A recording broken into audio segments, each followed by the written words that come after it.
Vehicular ad hoc network. So I would like to introduce him shortly before his talking. He obtained his PhD in 1995 from the Indian Institute of Technology, Madras, and he worked as a senior lecturer in the Department of Computer and Communication System Engineering, University Putra, Malaysia, around the same time. He also was a regional technical advisor to a Canadian international project based in Kuala Lumpur. During his period, he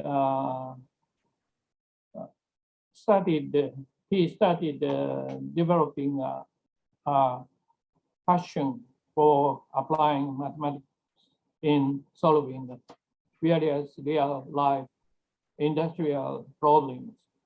So he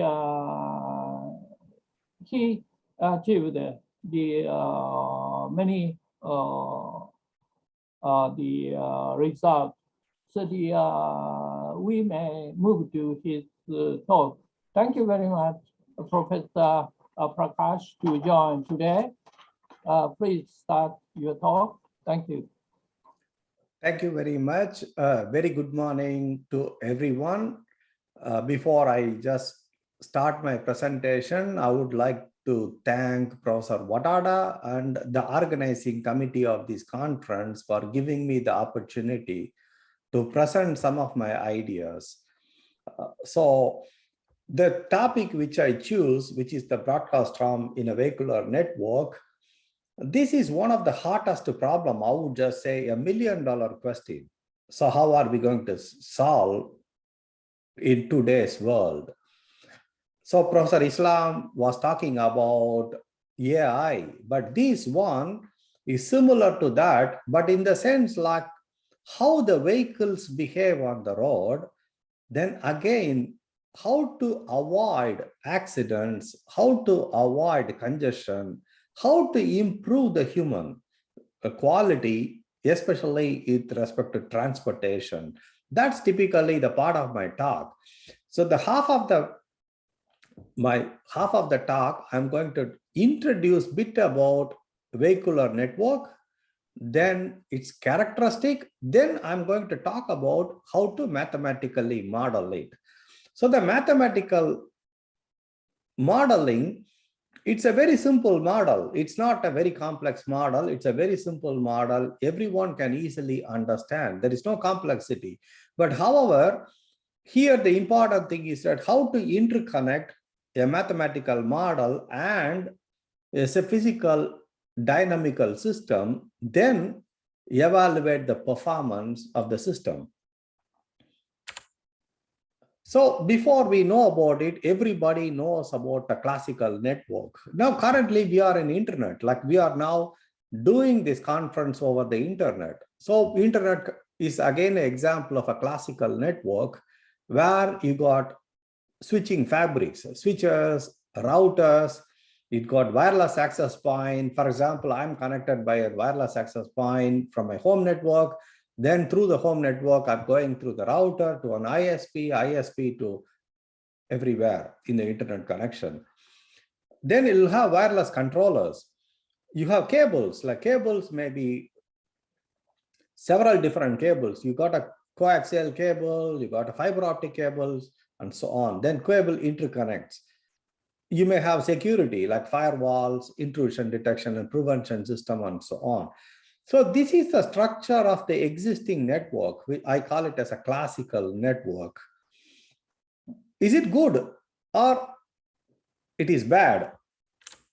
If you look into the advantage wise, it gives you a predictable performance. I know my internet connection. Okay, my ISP guarantee me that, okay, you get at least 100 megabit per second. Or at least 50 megabit per second. So they give me a guaranteed performance. You can enforce security. Like if I don't want someone to come into my network, I can put password, protections, everything. Same way the corporate can enforce the corporate rules, which are all possible. What are the disadvantages? So advantages, I can keep listing hundreds. What are the disadvantages? Like looking into that, it needs so much of planning. This is like designing a city. You cannot design a city in one day. It needs a lot of planning. Then execution, it takes time. Once you design it, it's a bit hard to reconfigure.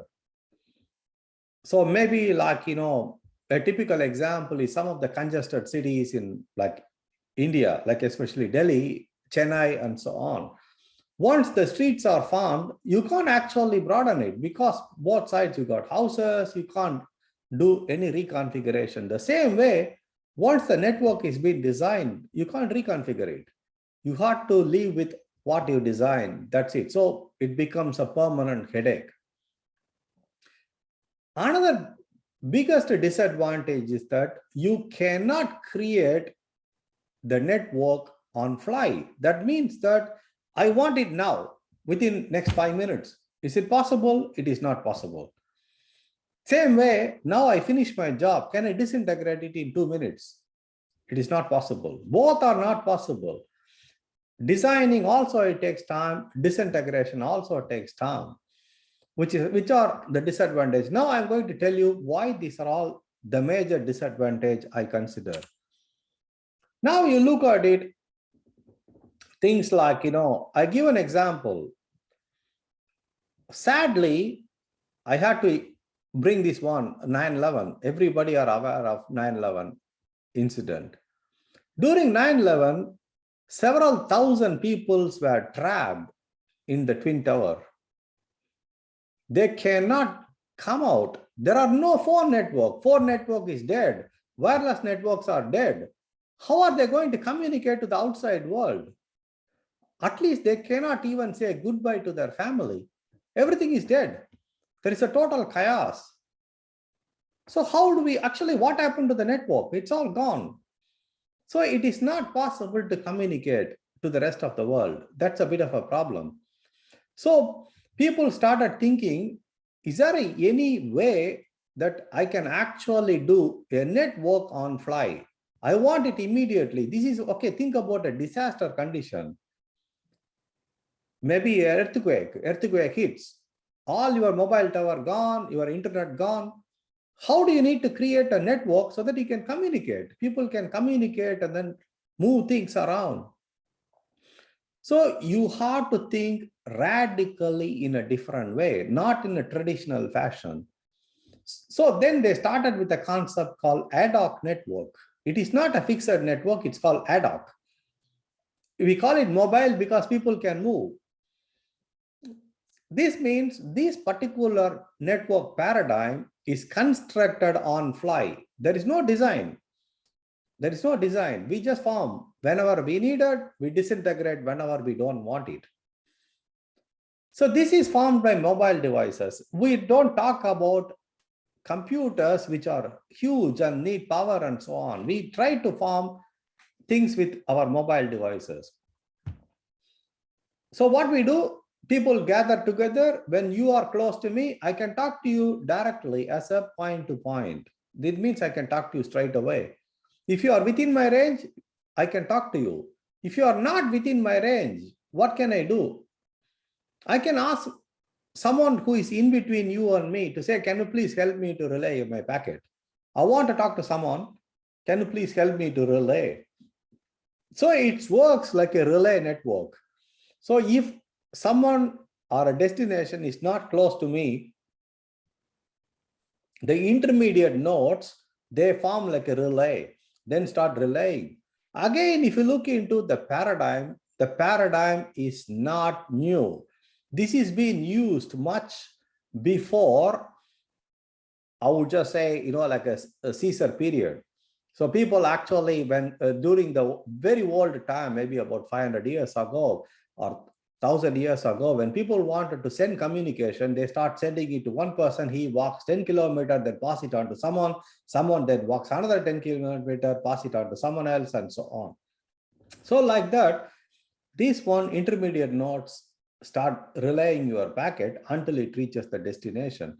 This concept is called ad hoc network, which is totally different from the existing network, which is called classical network. So what are its advantages? It can be used on a disaster recovery. So whenever there is a disaster, I can farm. Like I don't need anything. I don't need any extra hardware. 10 people together, we bring all our mobile phones, everything, then we can form an ad hoc network and then start talking to each other. Then we can work on it. We don't need an infrastructure. We don't need an access point. We don't need a cell tower. We can just talk each other. It can be also used for military tactical operations where it is not possible to put a tower and so on. Currently, many of these devices like PlayStation, then you got the Xbox, they start implementing this, ad hoc network. So you can form ad hoc network. If I can invite my friend to bring their own PlayStation, then we put together, then we start playing online game in an ad hoc fashion. Then we can do file sharing. So this is now, whether we know or not, it's been in use.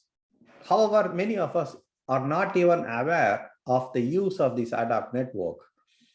There are some disadvantages or a lot of disadvantages. It gives you unpredicted performance, like no one knows what the performance thing. No one can guarantee anything. There is no admission control. If you two people are talking, someone else can come, then join. You can't do any admission control. You can't do any security.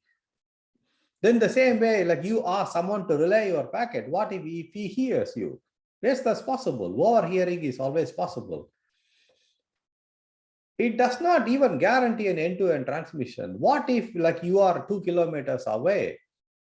Then there is nobody in between. Then it's not possible to even talk to the destination. So these are all some of the disadvantages. But however, what I'm going to now talk about is that this model, how this model can be used in a vehicular network. So that's another interesting area. So now going back to vehicular network, what is a vehicular network? Similar to like mobile devices, the cars, almost all cars, motorbikes, everything, trucks, buses, they all got onboard computer. They got transmitters, they got receiver. Why not they connect each other, then start sharing information? So this is what called a vehicular network. When we talk about a vehicular network, there are two types of network. One, we call it as an infrastructure-based vehicular network, where it is similar to our classical network. You got some base station where every vehicle communicates to the base station controls. Then it goes centrally. So that's, they call what is called RSU, roadside unit. So if you go past the road on a busy road, they have the roadside unit. The vehicles start communicating with the roadside unit, which is similar to communicating to a mobile tower. Then they start, then the mobile tower will relay to the destination and so on. But again, same like disaster recovery, roadside unit is not possible to put everywhere. It can only put on an urban one. But what about rural? What about a place where there are no roadside unit? So how to establish, how to do that? So how to do any sort of emergency situation? That is what we are going into, what is called VANET. VANET is a type of an ad hoc network formed by vehicles. So not mobile devices, but the mobile devices are all the vehicles. So when we talk about a vehicular network, there are three types of applications you can think of. One is safety related. Safety related, you got collision avoidance, lane departure warning, pedestrian crossing. These are all already available in almost every car, standard cars. Now all cars comes with this safety feature. They got a camera, they got a sensor. So the sensor senses people crossing on the road, then it just to try to stop the car. Then the same way, lane departure warning, especially when there is a car coming in your next lane, when you try to swap the lane, it just sends you a warning. Then collision avoidance. If the car in the front stops all of a sudden, then your car brakes immediately. It doesn't expect you to brake it, like it brakes immediately to avoid collision. So these are all the features embedded in a car for safety reason. There are some non-safety applications. Non-safety applications are, some of them are congestion avoidance and cooperative navigation. Many cars, again, they form a network and then start informing about the congestion. Especially, like I'm experienced more with Toyota. The Toyota start sending me messages saying that please don't take this road. This is congested. This is congested. They will give you a real-time information on this many cars are on the road. Like this is the density of the cars. Then the traffic signal takes almost about 25 minutes to move. So like that, it gives you some congestion information so you can then plan. There are some infotainments. Infotainments is not for safety or non-safety. It is for tourist information. If I wanted to know where is the nearest petrol station, where is the nearest restaurant, and so on. So there are three types of applications. But what we are mostly interested in these sort of applications, safety-related applications. We are not worried about non-safety. We are not worried about infotainment. For safety, we are more concerned about not to have any human loss from accidents.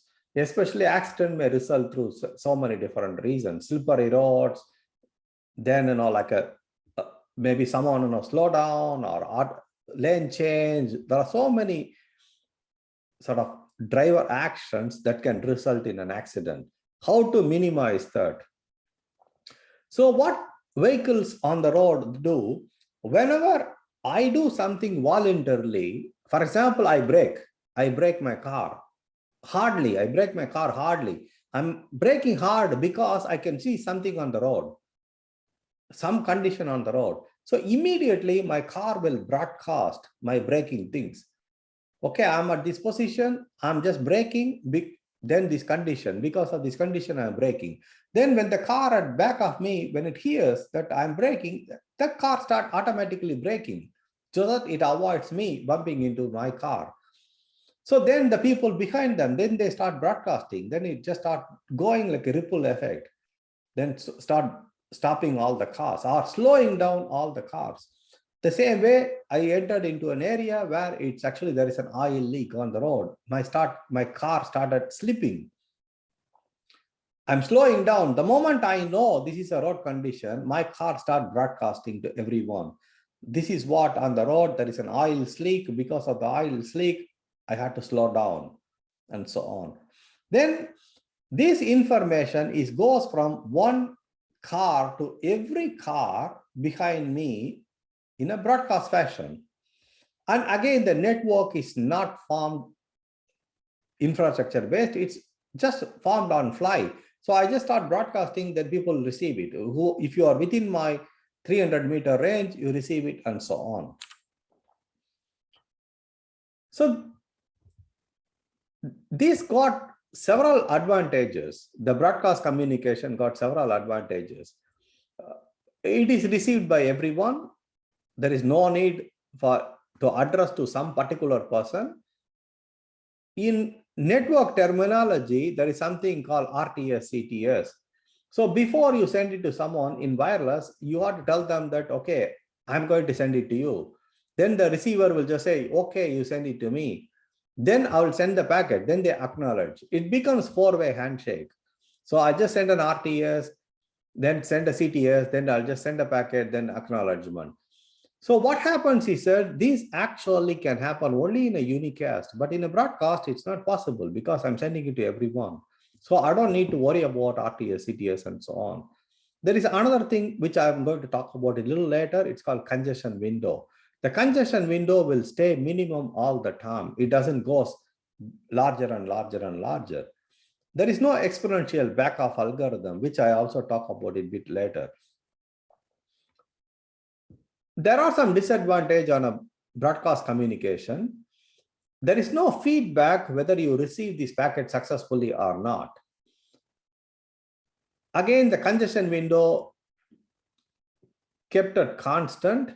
Because it's constant, it may even lead to successive collision. The third one, there is a term called broadcast harm. To explain broadcast harm, I just tell you what it means. Now, everybody keep your mic muted. What if everybody unmute the mic and start talking? You just start talking randomly, then no one can hear anything. This is what typically called a broadcast harm. So when one vehicle broadcast, then everybody receive it, they start broadcasting, rebroadcasting. At some point of time, there is no coordination. There'll be about 1,000 vehicles will be broadcasting their packets. So no one will receive anything. So it all leads to collision. No one will receive anything. This is called broadcast harm. This is not good. In a vehicular network, broadcast harm is not good. I'll tell you why. If you look into the safety messages, got just 100 milliseconds latency from application to application. The 100 seems to be a bigger number, but in reality, it is not.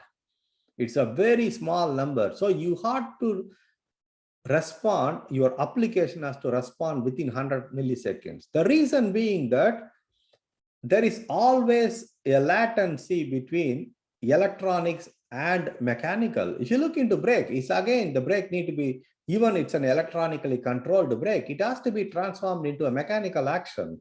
The same way, then you wanted to do something like, it's again, any computer-based electronic information need to be transformed into mechanical action. So this is the maximum latency it's allowed. So the second thing is that there is something called packet delivery ratio. Your packet delivery ratio has to be at least 90%. That means the maximum packet loss I can tolerate is only 10%. So I have to have at maintain 90% packet delivery ratio. Then how to do this one? So how to maintain this packet delivery ratio? I'll probably quick few of the things because of the time. So this is an equation. Look at it. Now we go a little mathematically. This is a bit of an introduction about vehicular network. Now I'll go slowly into mathematical model. This is the model, very simple model, which connects packet loss with two parameters, just two parameters. One, PC is, so this is, P is the probability of channel error. In a wireless medium, there is a channel error. So if you are near an air conditioning, that can corrupt your packet. If you are on a highly congested power line, that's going to corrupt your packet. Or it could be some thunder, it could lightning, they can corrupt your wireless packet. So P is a packet error, probability of packet error. Then this is, the PC is the packet collision. If two packets collide, that's the probability of packet being collision. Now, what you need to do is that it's a simple equation, maximize PL. This is my equation. Maximize PL, minimize packet loss, minimize packet loss. So I'm forming a equation, optimization problem, minimize packet loss. How to minimize packet loss? Either you can minimize PE or minimize PC or both. So now the question is that packet error, I can't change anything. So that's typically a constant. So the only way I can optimize this equation is to reduce this one. So I had to reduce this packet collision. So that will improve my packet loss. So this is again a mathematical problem. So how many more minutes, Prof? How many minutes more like I can take? Sorry, you muted, sir.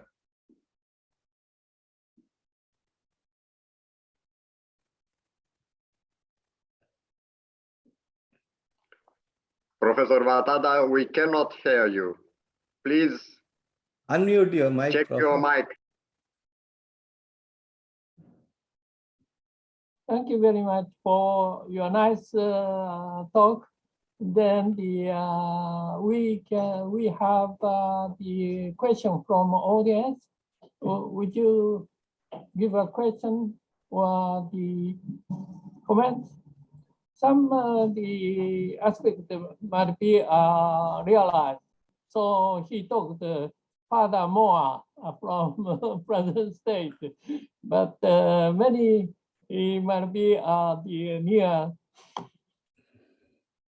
So in my childhood, we read cartoon, Tezuka Osamu, the Iron Robot. So it's quite future-oriented in my childhood. But many portions were realized. Of course, it is not perfect. As Professor Prakash told, we expect more and more. Do you have any question? No?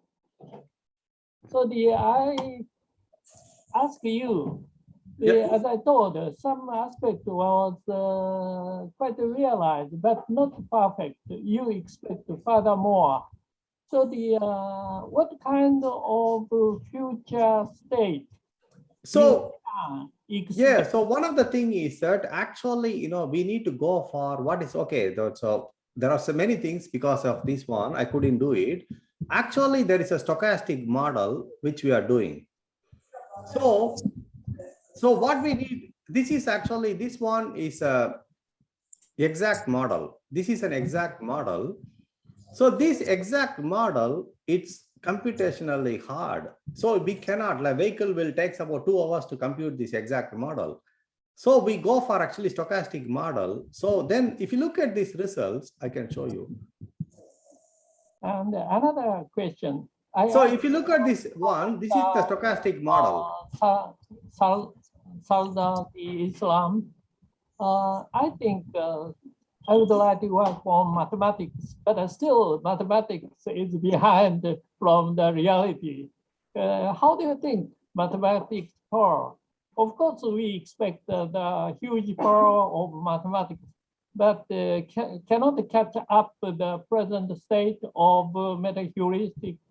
The Winston told we can expect AI and machine learning to solve a problem instead of theoretical modeling. How do you think about this, Professor Prakash? That would be the best, Professor Watada. Yes, you are absolutely correct, because the biggest headache here is the hard problem. If you look into these are all hard problem, so we need to move away from exact model. So we have to go into AI and machine learning, so that now we got massive database, the large data sets. So we train the neurons to behave, how to actually react to a situation. So that's one thing. Like, for example, I'll give you a simple example. Okay, you have to take it's an automatic car, like automatically driven, like autopilot car. Autopilot car has to take 3 decisions. Can I swear to the right, then kill 10 people? Can I swear to the left and kill 2 people? Or can I break it hard so that, it just get crashed? It could crash the driver. So which decision to be taken, like these 3? So this is a very sort of a interesting problem. So that decision has to be taken within about 100 milliseconds. So something like that. Okay, thank you very much, Professor Prakash. A very interesting talk. Thank you very much. Thank you. We would like to move to the next plenary talk of Professor Theodorescu. So Professor Theodorescu will give the several equilibrium and optimization problems solved using the Labat function. I would like to introduce Professor Horia Nicolae Teodorescu from Romania. I introduced shortly his biodata. Professor Teodorescu Horia Nicolae is a professor, full member of Romania Academy, senior member I2P. He with the Technical University of ERC Romania Academy. And at the same time, honorary director of the Institute of Computer Science of the Romanian Academy. His research interests include artificial intelligence, biomedical, the engineering, computer system theory, subfields, or research topics are neurophysiology,